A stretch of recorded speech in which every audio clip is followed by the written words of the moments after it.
தமிழக காவல்துறையின் மீது நம்பிக்கை இல்லாததாலேயேதான் முக்கியமான வழக்குகள் சிபிஐ விசாரணைக்கு மாற்றப்படுவதாக மதிமுக பொதுச் செயலாளர் வைகோ தெரிவித்துள்ளார்.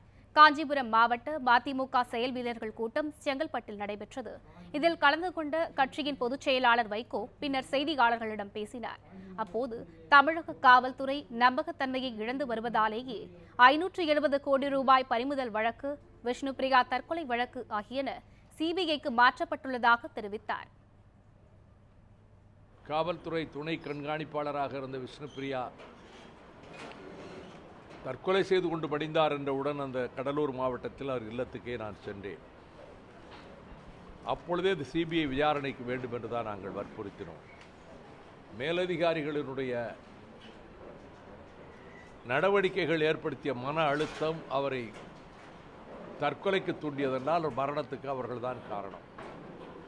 இப்பொழுது அதுக்கு சிபிஐ விசாரணை வேண்டும் என்று அந்த கோரிக்கை ஏற்கப்பட்டு சிபிஐ விசாரணைக்கு உயர்நீதிமன்றமே ஆணை பிறப்பித்திருப்பது காவல்துறையின் நம்பகத்தன்மையை கேள்விக்குறியாக்குகிறது.